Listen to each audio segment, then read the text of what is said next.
Hello dear student, welcome back to my YouTube channel. तो कैसे हैं आप सब।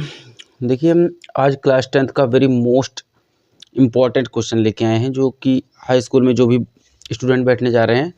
मैथ का चैप्टर है, सब्जेक्ट्स है मैथ, ओके, यानी गणित। ठीक, मैथ यानी गणित। इसके फर्स्ट चैप्टर से हमने एक क्वेश्चन चूज़ किया जो भी लगभग हर बार पूछा जा रहा है। तो इसका देखिए बहुत ही मोस्ट इम्पॉर्टेंट है। आप कॉपी और पेन लेके बैठ जाइए, या फिर कुछ मत करिए, कुछ मत करिए, कुछ मत करिए। अब हम रिक्वेस्ट नहीं करेंगे इसमें आपसे, बस आप समझकर वीडियो को देखिए, मेरी बातों को अट्रैक्ट करिए, समझिए मेरी बात कि हम क्या कहना चाह रहे हैं। ठीक, उसके बाद समझाने की गारंटी मेरी 100%। बहुत ही इंपॉर्टेंट क्वेश्चन है ये। जो वास्तविक संख्या होता है, नहीं, वास्तविक संख्या नंबर सिस्टम से है। ये वास्तविक संख्या का एक क्वेश्चन है जो वेरी मोस्ट इम्पॉर्टेंट क्वेश्चन है, हर बार बोर्ड में पूछा जाता है। ठीक, चाहे इंग्लिश मीडियम हो, हिंदी मीडियम हो, सीबीएसई बोर्ड तक की भी हमने देखा है इस क्वेश्चन की वैल्यू वहाँ तक है। ठीक, अब हम इसी को देखते हुए हम यहाँ पर हमने इतने क्वेश्चन नोट किए हैं, लगभग 3।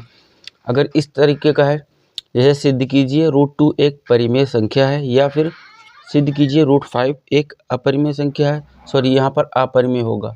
ठीक, अपरिमेय। और यहाँ पर है सिद्ध कीजिए √2 + 3 √5 एक अपरिमेय संख्या है। ये हमने क्यों लिखा है, ये सारे क्वेश्चन क्यों लिखे हैं हमने? 3 क्वेश्चन है, 1 2 3। इसी वजह से लिखा है कि आप लोग समझ जाएं कि चाहे जिस तरीके से आपसे क्वेश्चन पूछे अगर बोर्ड में, ठीक, ये तीनों तरीके से, तो सबका सेम तरीका रहेगा, सबका सेम तरीका रहेगा, सबका सेम तरीका रहेगा। जितने भी लोग आपको दिखा रहे हैं, उल्लू बना रहे हैं, उसको मत सोचिए, सिर्फ हमारी बातों को ध्यान दीजिए। ठीक, तो जैसे मान लीजिए हम एक क्वेश्चन सॉल्व कराते हैं, बाकी आप सब करिएगा। नहीं करिएगा तो हमें कमेंट बॉक्स में बताइएगा कि भैया नहीं आ रहा है, क्यों नहीं आ रहा है, हम बताएंगे सारी बातें। ठीक, तो चलिए हम सीधा क्वेश्चन नंबर फर्स्ट को लेते हुए यहाँ पर लिखते हैं, सिद्ध कीजिए। आप लोग खाली वीडियो ही देख लीजिए मेरी, बस वीडियो ही अगर देख लेंगे तब भी आपका कल्याण हो जाएगा 100%। क्योंकि हम वेरी मोस्ट इम्पॉर्टेंट उठा रहे हैं, ये नहीं उठा रहे कि लगभग जो अप्रोक्सीमेट जो आने वाला है, ये ऐसा कुछ नहीं मेरे पास। जो आएगा वही पढ़ लो। सिद्ध कीजिए √2 एक अपरिमेय संख्या है। अपरिमेय संख्या है। ठीक, अच्छा, अगर आप लोग को ये ना पता होगा कि अपरिमेय संख्या, परिमेय संख्या, ये सब होता क्या है, तो मैंने एक बेसिक से लेक्चर डाला है पीछे वीडियो में, जाके देख लेना कि परिमेय संख्या, अपरिमेय संख्या और प्राकृतिक संख्या, कृत्रिम संख्या होती क्या है, सब सारी चीज़ समझ में आ जाएगी। ठीक, तो ज़्यादा बातें ना करते हुए, मोस्ट इंपॉर्टेंट क्वेश्चन है, हमेशा ध्यान में बिठा लेना इसको। बस एक ट्रिक से हम बता रहे हैं, जिसको आप सभी मतलब समझ जाइए कि कुछ लाइन इसमें तो याद करनी पड़ेगी। ठीक, उसकी तो चिंता मत करिए, समझाने की गारंटी मेरी है, बट आपको थोड़ा सा मेहनत ये करनी पड़ेगी कि मतलब समझने की कोशिश करनी पड़ेगी क्या क्या टॉप यहाँ पर टर्न हुआ है। ठीक, तो कुछ बातें ना करते हुए हम सीधा चलते हैं अपने मोस्ट पॉपुलर क्वेश्चन की तरफ। इन्होंने क्या पूछा, सिद्ध कीजिए √2 एक अपरिमेय संख्या है। ठीक, तो यहाँ पर कुछ नहीं करना है, हमको सिर्फ मान लेना है, लेट करना है। यहाँ पर लिख लो, माना, क्या माना? माना √2 एक परिमेय संख्या है। मान लो भाई, क्या जाता है, ये टर्न हमेशा याद रखो। माना √2 एक परिमेय संख्या है। ठीक, राइटिंग समझ में आ रही है ना सबको? यहाँ से सॉल्व हुआ है, सॉल्यूशन। ठीक, यहाँ से सॉल्व कर रहे हैं। माना √2 एक परिमेय संख्या है। ठीक, अब यहाँ पर तुम एक टॉपिक मतलब इसको लर्न कर लेना, अच्छे से ध्यान में रखना कि हो क्या रहा है। माना √2 एक परिमेय संख्या है। अब यहाँ पर लिख दो, जहाँ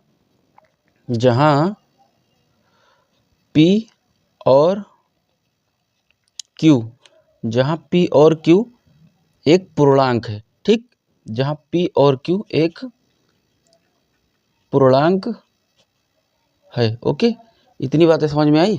एक पूर्णांक है जो कि Q not equal to 0, Q बराबर Q 0 के बराबर नहीं है, या P not equal to Q, जहाँ P Q के बराबर नहीं है।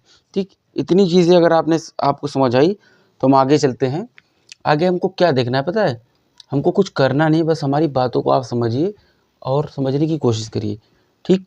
तो हम यहाँ पर ऐसे लिख सकते हैं कि नहीं, इसीलिए का निशान ये होता है, इसीलिए √2 is equal to P by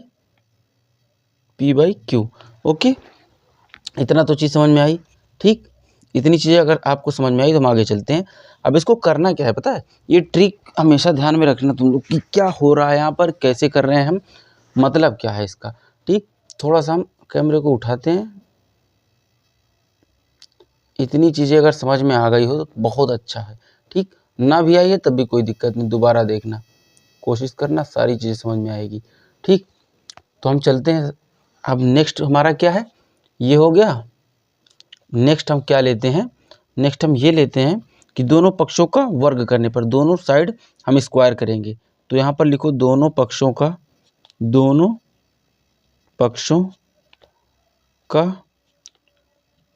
वर्ग करने पर, इतनी चीज़ें समझ में आई।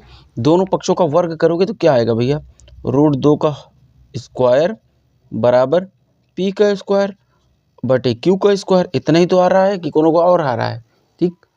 ये अगर चीज़ समझ में आई तो हम आगे चलते हैं। दोनों पक्षों का वर्ग कर लिया तुम सबने, हम आगे चल रहे हैं। आगे क्या है, आगे बहुत ही नॉर्मल सा क्वेश्चन बनेगा हमारा, ठीक। ये हो गया। अब आगे हम क्या करते हैं, देखो √2 को स्क्वायर जब हम करेंगे तो 2 ये तो बचेगा भाई। देखो √2 जब √2 इंटू √2 होगा तो 2 ही तो आएगा, ये तो पता ही होगा इतना। अब अपन P स्क्वायर बटे Q स्क्वायर, इसको वैसे ही नोट कर लो। फिर यहाँ पर लिखो, क्या लिखना है तुमको, यहाँ पर लिखो, इसको उठा के इधर एक P ले आओ, ठीक। ये सब टर्न है, ध्यान में रखना, या फिर पूरा अगर ले आओ तब भी कोई दिक्कत नहीं, एक ले आओ बस। तो Q स्क्वायर है यहाँ पर, एक Q इधर कर दो, बराबर बचा इधर क्या P स्क्वायर बटे, क्योंकि एक Q तो उस पर वहाँ भेज दिया था, एक Q बचा है तो एक Q हमने नोट कर लिया, ठीक। इतनी चीज़ समझ में आई। अब यहीं पे एक बात लिखो, तुम एक नोट लिखो कि चूँकि P स्क्वायर और Q, जो ये Q बचा है, Q है ना, में एक को छोड़कर एक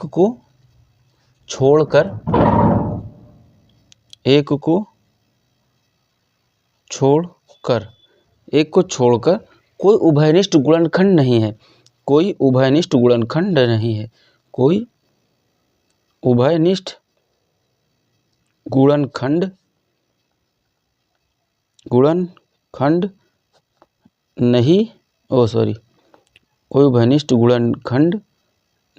है, ठीक। अच्छा, बहुत सारे बच्चे मतलब बहुत सारे छात्र हमने देखा ये कि इसी लाइन को लिखने के बाद या फिर ये भी लाइन नहीं लिखते, यहाँ पर लिख देते हैं कि यहाँ पर कोई गुणनखंड नहीं है, अतः √2 एक अपरिमेय संख्या है, ऐसे लिख देते हैं। लेकिन हम बस इसको थोड़ा सा हल्का सा बढ़ा के और बता रहे हैं जिससे आपको समझ में आ जाए, तो इसी वजह से तो आप लोग समझिए, ठीक। इतनी चीज़ें हो गई। अब इसीलिए यहाँ पर लिख दो, इसीलिए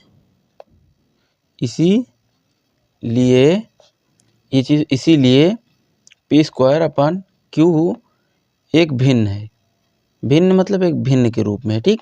एक भिन्न है, ठीक। और यहाँ पर लिखो, और 2Q एक पूर्णांक है, और 2Q जो इस साइड था ये एक पूर्णांक है, ये एक बात होती है, ठीक, पूर्णांक है। जैसे आप लोग के उसका चैप्टर था लाइन एंड एंगल का, त्रिकोणमिति का, ज्यामिति का शायद था, तो उसमें एक उसको करने के बाद उसमें रचना भी करनी पड़ती थी। रचना में ये बात लिखी जाती थी कि हमने क्या किया। तो वैसे ही सेम फंडा यहाँ पर भी हमने बस ये लिख दिया है नोट में कि एग्जामिनर समझ जाए, ठीक। ये हो गया। तो हमने क्या लिखा है, चलिए P स्क्वायर बटे Q एक भिन्न है और 2Q एक पूर्णांक है। अंडरस्टैंड, इतनी बातें समझ में आई। तो हम सीधा यहाँ पर लिख दो, एकदम सीधा फाइनल रिजल्ट आ गया। यहाँ पर लिख दो, अतः भिन्न नॉट इक्वल टू, भिन्न नॉट इक्वल टू, यानी ये भिन्न था, ये इसको भिन्न माना गया, इसको पूर्णांक, नॉट इक्वल टू पूर्णांक, यानी भिन्न जो है पूर्णांक के बराबर नहीं है ना। यानी इसको इस तरीके से लिख दो, 2q not equal to P square upon Q, ऐसे भी लिख दो, ठीक, या ये बात लिख दो, ठीक है। अब यहाँ पर सीधी सीधी लिख दो, अतः रूट 2, अतः ये बात गलत है, यहाँ पर लिख दो अतः ये बात गलत है, अतः ये मान्यता गलत है, अतः ये मान्यता गलत है, इसीलिए यहाँ पर लिख दो रूट 2 एक अपरिमेय संख्या है, एक अपरिमेय संख्या है, हो गया, अपरिमेय संख्या है, हो गया। यही आपका फाइनल रिजल्ट था, है ना बच्चा लोग। देखो हमने इस तरीके से समझाया कि आप लोग को पूरा क्लासीफाई होकर समझ में आ जाए। एक बार फिर हम रिवीजन कर देते हैं, कोई घबराने की ज़रूरत नहीं। इन्होंने कहा सिद्ध कीजिए रूट 2 एक अपरिमेय संख्या है। कुछ नहीं करना हमको, सीधा मान लो कि माना रूट 2 एक परिमेय संख्या है, तो मान ही सकते हैं ना, वीडियो तो देख ही रहे हो। माना है रूट 2 एक परिमेय संख्या है जहाँ पी और क्यू एक पूर्णांक है, पूर्णांक है भाई, पूर्णांक पढ़ लेना, जाके देख लेना पूर्णांक क्या होता है। जहाँ पी और क्यू पूर्णांक है, ये कुछ चीज़ें इसमें याद रख लेना ना पॉइंट। तो पूर्णांक है तो पूर्णांक हमेशा पी बराबर नहीं होता, ठीक, तो क्यू नॉट इक्वल टू 0, इसीलिए root 2 is equal to P by Q, ठीक, इसीलिए root 2 is equal to P by Q, इसे ऐसे कर दिया हमने, ठीक। तो अब हम आते हैं दोनों पक्षों का वर्ग करने पर। ये इक्वेशन हो जाती है, इक्वेशन अगर फर्स्ट बन गई, ये इक्वेशन होती है, अगर इसको इक्वेशन बना ले गए तो तुम लोग फाइनल रिजल्ट आ जाता है, समझ लो। फिर दोनों पक्षों का वर्ग करने पर, दो पक्षों का वर्ग करोगे तो ये आ जाएगा, फिर ये आ जाएगा। फिर ये कहानी अगर तुम लिखो चाहे ना लिखो उससे कोई मतलब नहीं है, ये कहानी, ठीक, लेकिन जिसे लिख देते हो तो एग्जामिनर अट्रैक्ट हो जाता है आपके पास, ठीक, आपके क्वेश्चन पर अट्रैक्ट होता है, उसका अट्रैक्शन होता है, देखता है अच्छे से कि हाँ बच्चा पढ़ने लिखने वाला है, तो अच्छे से नंबर दे देता है। तो यहाँ तक अगर हो गया तो इस तरीके से लिख दो, पी स्क्वायर और क्यू में एक को छोड़कर कोई उभयनिष्ठ गुणनखंड नहीं है, इसलिए पी स्क्वायर अपॉन क्यू एक भिन्न है और 2q एक पूर्णांक है। तो यहाँ पर ऐसे लिख दिया हमने उस बात को, ठीक।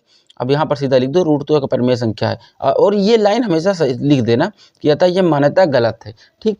अगर इतना समझ में आया हो बच्चों, मेरे प्यारे मित्रों, छात्रों, तो आप सभी हमारा साथ दें। हम आगे भी अब सारे क्वेश्चन, सारे चैप्टर के मोस्ट इंपॉर्टेंट क्वेश्चन उठाएंगे, साइंस से भी और मैथ से भी, ठीक। तब तक के लिए पढ़िए, पढ़ाइए, खुश रहिए, जहाँ भी रहिए आबाद रहिए, अच्छे से मन लगा के पढ़िए। जय हिंद, जय भारत।